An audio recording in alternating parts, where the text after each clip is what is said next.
Hello friends, स्वागत है आपका आपके अपने लीगल चैनल सोच पर प्रहार में। मैं हूं एडवोकेट सनी शर्मा और दोस्तों आज की इस वीडियो में मैं आपको एक हटकर के जानकारी देने वाला हूं। और दोस्तों वैसे ये सारी चीजें हम सभी के लिए थोड़ा सा हटकर ही हैं, क्योंकि आज जो मैं आपको मामला बताने वाला हूं ये नॉर्मल से बिल्कुल अलग है। एक ऐसी चीज जो हमारे समाज का अंग मानी नहीं जाती, इस चीज के बिहाफ पर एक डाइवोर्स का केस फाइल हुआ। और दोस्तों ये जो नई नई चीजें आ रही हैं इनके बारे में हमें जानकारी होना बहुत ही जरूरी है, क्योंकि यदि हम अपडेटेड नहीं है चीजों से तो फिर प्रॉब्लम आ सकती है। दोस्तों ये जो मैं आज आपको बताने जा रहा हूं ये एक नई चीज है और मैं मानता हूं कि इस संबंध में डाइवोर्स का कोई भी केस आज तक आपने कभी सुना ही नहीं हो और ना ही ऐसा ग्राउंड कभी देखा होगा। जो चीज मैं आपको बताने वाला हूं ये सिर्फ आपने सी ग्रेड मूवीज में देखा होगा, लेकिन दोस्तों अनफॉर्चुनेटली ये रियल में भी हो रहा है। तो दोस्तों आखिरी तक आपको इस वीडियो में बने रहना है, पूरे मामले की जानकारी लेनी और अपने आप को अपडेट करना है। दोस्तों देखिए, हमारे यहाँ पे इंडियन सभ्यता के अनुसार ऐसा कुछ भी कभी भी नहीं होता था, लेकिन जब से स्मार्टफोन आए हैं बहुत सारी ऐसी सभ्यताएं जो कि हमारे देश का पार्ट नहीं है, हमारे देश की सभ्यता का पार्ट नहीं है, उसे हमने और जगहों से अडॉप्ट कर लिया है। और एक्चुअली अडॉप्ट करते हुए हमें पता भी नहीं चला कि हमारी सभ्यता नहीं है और हमारी यंग जनरेशन उसको फॉलो कर रही है। आज हमारी यंग जनरेशन जो वर्ड्स यूज करती है उसमें से बहुत सारे वर्ड ऐसे होंगे जो आपको और यहां तक कि हमको भी पता नहीं होंगे। अब दोस्तों अगर आप देखिए ये यंग जनरेशन किस प्रकार से कितना ज्यादा नशा कर रही है, कितनी ज्यादा चीजें आपको मतलब इंटरनेट पर गंदी से गंदी, जितनी गंदी आप देखना चाहो उतनी गंदी चीजें अवेलेबल, और फोन हर एक के हाथ में, इंटरनेट हर एक के हाथ में। तो जाहिर सी बात है इन बच्चों की मेंटेलिटी क्या बनेगी। एक बच्चा जब ग्रोइंग स्टेज पे होता है उसमें हार्मोनल चेंजेस आ रहे होते हैं, उस समय वो वैसे ही इन चीजों की तरफ अट्रैक्ट होता है। और अगर उसके हाथ में एक फोन है और उसको एक के बाद दूसरी, दूसरे के बाद तीसरी वैसी चीज देखने को मिलेगी तो जाहिर सी बात है वो उसमें उलझ जाएगा और उसका दिमाग उसी तरह से डेवलप होगा।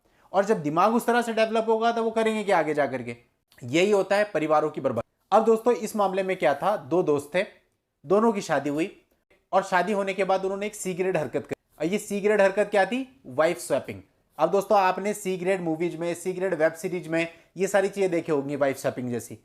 दोस्तों अब इस चीज को करना तो बहुत दूर की बात है, इसको अगर कोई व्यक्ति सोचता भी है तो उसकी सोच किस स्तर की होगी ये हम सब समझ सकते। और दोस्तों इन लोगों ने ये किया, यानी वाइफ, उसका हस्बैंड और दूसरा उसका दोस्त और उसकी जो वाइफ है, इन चारों लोगों ने आपसी सहमति से वाइफ स्वैपिंग जैसा कंडक्ट किया। अब दोस्तों ये इमोरल भी है, इलीगल भी है, सब कुछ है, लेकिन चूंकि जब चारों ऐसा कर रहे हैं तो हम समझ सकते हैं कि चारों का जो डेवलपमेंट है वो किस एनवायरमेंट में हुआ।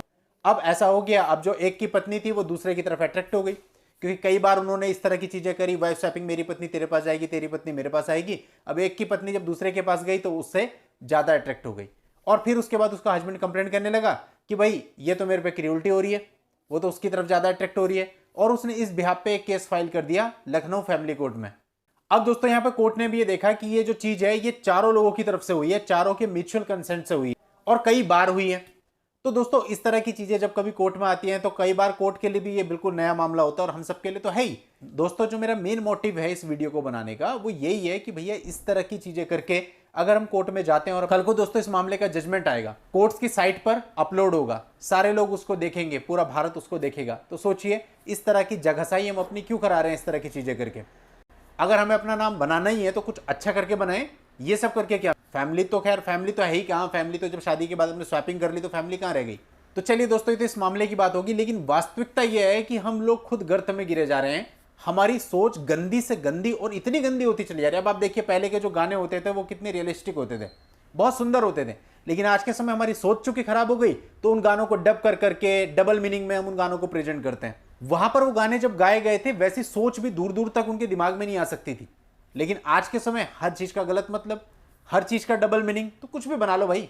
तो दोस्तों हमारी कंट्री का जो एनवायरनमेंट हो चुका है ना, इसको पहले ठीक करना पड़ेगा। जब तक ये ठीक नहीं होगा हमारी यंग जनरेशन इसी तरह से गलत गलत डायरेक्शन में जाती रहेगी और इस तरह के बहुत सारे एक्ट्स और भी जो हो रहे हैं छुपे रह जाते हैं, मामले कोर्ट के सामने नहीं आते, वरना भैया बहुत कुछ हो रहा है। अब दोस्तों सारी की सारी जिम्मेदारी सरकार की नहीं है, सारी की सारी जिम्मेदारी कोर्ट्स की नहीं है, कुछ जिम्मेदारी आप लोगों की भी है, पेरेंट्स की भी है कि भैया अपने बच्चों को संभालो।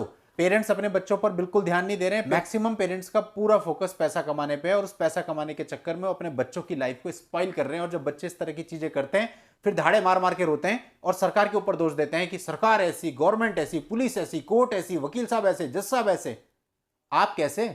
आपने अपनी रिस्पॉन्सिबिलिटी निभाई थी, आपने अपने बच्चों को समय दिया था, आपने अपने बच्चों की नींव, अपने बच्चों की फाउंडेशन सही बनाई थी। जब नहीं बनाई और आज आपके बच्चे गलत ट्रैक पे हैं और उसकी वजह से उनको भुगतना पड़ रहा है, तो आज पूरी दुनिया गलत हो गई और आप सही हो गए। दोस्तों जो भी हम इस वीडियो में कहते हैं वो पर्सनली किसी को नहीं कह रहे, लेकिन ये सच्चाई है। मैक्सिमम केसेज में आज के समय पे यही हो रहा है। तो इस चीज को पॉजिटिवली लेना चाहिए और जिन भी लोगों के छोटे बच्चे हैं उनको ध्यान देना चाहिए। जब उनकी एक बार नींव बिगड़ गई फिर सही नहीं हो सकता, फिर चीजें खराब ही होती हैं। चलिए दोस्तों, आज की इस वीडियो में इतना ही। नेक्स्ट वीडियो में नई लीगल जानकारी के साथ मैं आपसे फिर मिलता हूं। तब तक के लिए goodbye and thank you for watching. Take care.